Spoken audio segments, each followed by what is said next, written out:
When I started writing this video, I did some research to see if anyone else has talked about Heather before and discovered that she's a pretty slept on character, which is pretty surprising considering she's been part of the How to Train Your Dragon franchise since almost the beginning. Her first appearance in the Cartoon Network series was in episode 10 of Riders of Berk, aptly titled Heather Report Part 1. After this, she only appeared in one more episode, Heather Report Part 2. At this point, she was pretty much just a plot device and minor antagonist, though she was only helping Alvin since he basically threatened to unalive her parents if she didn't do as he said. Honestly, we both found her kind of annoying, though I did appreciate that she created some tension between Hiccup and Astrid. She was also one of the first characters that Hiccup was betrayed by. I guess Mildew was the first, but nobody liked him anyways. So it was good practice for him to navigate situations where people he was working with weren't being entirely truthful. Hiccup also started taking Astrid's opinions into consideration a bit more after this two-parter, which was really nice to see. You mean the How to Train Your Dragon franchise is actually capable of writing a TV series where character development is shown and kept throughout each season? Clearly they've lost their touch. Heather wasn't seen at all during the events of Defenders of Berk, and made her first reappearance pretty early on in Race to the Edge, and I must say, we were both pretty excited to see her again. Having an unknown masked rider was so much fun, made for a great mystery, and really kickstarted the storyline. The scene where Hiccup chases her down was aesthetically really cool too, especially for a Netflix series with a much lower budget than the theatrical movie releases. After the big reveal, we discover that Heather is currently searching for Dagger, as she believes he's the one responsible for killing her parents. Also, it turns out that the parents she mentioned in Riders were actually her adoptive parents because her biological parents were dead? I found that sort of confusing too. I doubt they were expecting to bring back Heather while writing Riders because they didn't even know Race to the Edge would exist, but I do wish that we could have seen more of her and her parents' lives, maybe through some flashbacks. All this stuff was apparently developed off screen, so we have to take her word for it, which is fine, but we don't get quite the emotional impact I think the writers were going for. Now, Heather definitely gave off a sketchy vibe during her appearance in Riders, but Race to the Edge Heather is even more so, especially when we first see her. It's hard to tell exactly what her motivations are and what lengths she'd go to in order to fulfill them.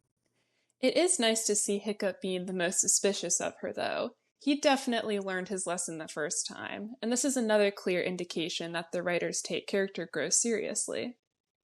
After a brief stint where Hiccup thought that Heather was actually his sister, which, not gonna lie, I was really hoping that wasn't true, it's revealed that Heather's brother is actually Dagger, which was actually an interesting twist. A lot of people think this fake out was really dumb, but I was on the edge of my seat the first time I watched this episode. I didn't exactly believe that she was Hiccup's sister, but it's always neat when you have unknowns in a story. It helps to keep things exciting and unpredictable. Once Dagger finds out, he attempts to convince Heather to join him, but she outright refuses. Points to her for refusing to join the antagonists, but I also have to remove some points due to her manipulation of the other dragon riders. Yeah, there's a scene where Heather tries to convince the Dragon Riders, sans Hiccup since he's off learning she might be his sister at the time, to help her fight Dagger.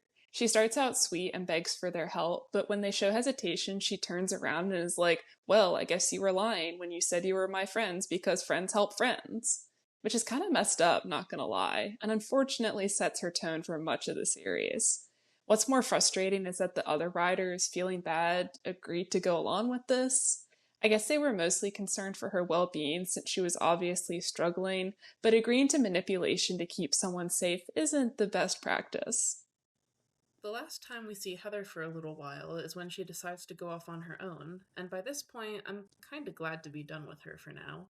For how excited we were to discover that she was the mysterious, masked Razor Whip rider, her actions left a bad taste in our mouths. The next time we see Heather involves her betraying the Dragon Riders by joining Dagger and the Dragon Hunters. However, the audience is quickly let in on her actual scheme. At some point between this episode and the previous season, she must have approached Dagger and told him that she reconsidered. I actually like that this was done off screen. It makes this twist a much bigger surprise, and the whole concept was actually pretty well done. I didn't particularly believe that she was on the villain's side, but I liked that they didn't make her act overly suspicious until the heat was on and she was caught. Once Hiccup finds out about Heather's supposed betrayal, he grants her no mercy, which is kind of surprising to see from him since he's usually a pretty forgiving guy. I guess he got tired of her betraying him. Astrid, who at this point is the only one who knows about Heather being a double agent, actually has to stop Hiccup from plasma blasting her in the Snow Wraith episode by revealing the secret that Heather is on their side. We then see Hiccup pretty furious. He has such an interesting dynamic with Heather. I think he struggles to understand why she chooses to make the decisions that she does. Also, it's tough for him as a leader to constantly be confused about if he can trust her. One minute Heather's on their side, the next she's the enemy, and then now she's no longer the enemy, but he has to worry about keeping her safe. I can understand his frustration with her here, and I think East and I feel equally frustrated with her. Heather's able to keep up her double agent status for a few more episodes, but Riker does start getting suspicious of her, and it was really nice to see an antagonist actually being observant. Dagger defends her, though, which buys her some time. Only a bit, though, because her double agent role is discovered not long after. Seeing Dagger defend Heather was a great way for the writers to introduce the idea of his eventual redemption arc. If it weren't for Heather, he probably wouldn't have even had one.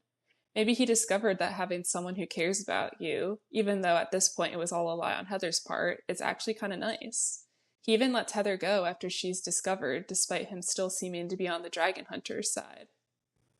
A little while later, we find out that Fishlegs has been secretly corresponding with Heather, and what started out as an innocent way for her to keep in touch with the goings-on at Dragon's Edge somehow turned into love letters? This ship is really weird, and I'm not really sure what the writers were thinking here. It was just so random. The two didn't even have that much chemistry. The ship was hinted at in an earlier episode where Heather admitted that she'd prefer Fishlegs to Snotlout, but this was the only hint we ever got. It also never really went anywhere, and we knew that it wouldn't because How to Train Your Dragon 2 already came out prior to Race to the Edge, and Heather is very much absent from that movie. Like, we knew Hickster was going to be endgame, but Race to the Edge did some great build-up that really expanded upon their relationship. For this ship, Heather was like, oh, I kind of like Fishlegs, and then he kind of liked her back, and then it never went anywhere. It's not really the end of the world, but it was just kind of weird and didn't give Heather any more upvotes. I know there are some people that like this ship, and we certainly aren't discouraging anyone from enjoying it. We just wish that if they needed to include it in the series, they would have spent more time developing it so that it doesn't come out of nowhere. Dagger has now left the Dragon Hunters, and he wants Hiccup's help locating Heather, not knowing, of course, that she now lives at Dragon's Edge. Hiccup does his very best to keep Heather and Dagger apart, which leads to some hilarious, though sometimes cringe, moments. He does help Dagger train a dragon, though, which is kind of fun. At this point in time, Heather was ready to rip Dagger's head off first and ask questions later, so it does make sense why Hiccup tried to keep them apart. Of course, they eventually found out about each other, which ultimately ended with Dagger riding off to sacrifice himself on a mission to destroy Vigo's ships to prove that he's changed and keep Heather safe since he knew it was a trap. Heather ends up forgiving him after finding out what he did and reading the note that he left, where he reveals that he actually didn't kill their biological father and instead just took advantage of his disappearance to take charge.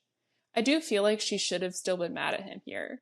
Like, yes, he sacrifices himself to save her, but he still killed her adoptive parents, and the show completely sidelines this point. I don't know, a little more resentment and maybe an episode of them bonding would have been nice. Heather hangs out with the riders for a little while longer and even goes on a few adventures with them. But not too long after, we find out that Dagger is still alive, and she decides to go off with him in an attempt to locate their missing father. Also, R.I.P. Shattermaster, you were loved by all and will be deeply missed. I get why the writers made her leave, but East and I agree that her character worked much better as a dragon rider. At least there, she was actually useful as something more than just a plot device. Later on, it's revealed that Oswald was searching for, and ultimately found, Vanaheim. We also find out that Heather has somehow unknowingly been in possession of a dragon eye lens the entire time. She saw the dragon eye up close. She knew what it looked like. You'd think that she would have figured it out, but no. Ultimately, it ends up in Krogan's hands by the time anyone notices. Yet another indication that Heather is most useful to the writers as a plot device. To be fair, neither East or I noticed the lens on her belt. I actually was specifically looking for it on my last Race to the Edge rewatch, and yep, it's right there the entire time. We weren't in the fandom enough at that point to know if anyone did notice it, but the animators did a pretty good job of just not showing that part of her until the big reveal. Aside from participating in some additional skirmishes, and of course the final battle during the series finale, Heather mostly stays with Dagger on Berserker Island. This is also where she stays at the conclusion of the series, and any romantic feelings she and Fishlegs had for each other are done away with. To be honest, at this point she really turned into more of a side character while Dagger took the leading role. I wish they would have given her more depth or something to do other than leading the Singe-Tail Riders to Vanaheim by accident. Yet another example of her being a plot device. We both have mixed feelings about the amount of involvement that Heather had in Race to the Edge. On the one hand, it would have been nice to see more of her. She had a pretty intricate backstory that could have been expanded upon even more and given us additional storylines. On the other hand, we could have done with a little less of her. Personally, I find her annoying and manipulative. Character analysis aside, she just rubs me the wrong way. And no hate for her voice actress, but she also has a very whiny sounding voice that kinda got on my nerves. Her constantly changing her mind, shown by her frequently having a strong conviction about something, only to change her mind after the slightest amount of convincing, also makes her character very unreliable. You never truly knew for sure whose side she was on. Which can work if done well. It just didn't here. Ultimately, I think my biggest problem with Heather is that the writers would try to give her depth, but at the end of the day, she'd always end up being a plot device. But what do you think? Was Heather a good character, or just a plot device that was given a few lines here and there? Should we have seen more or less of her? Let us know in the comments. And if you enjoyed this video, don't forget to like and subscribe for more How to Train Your Dragon analyses and other content.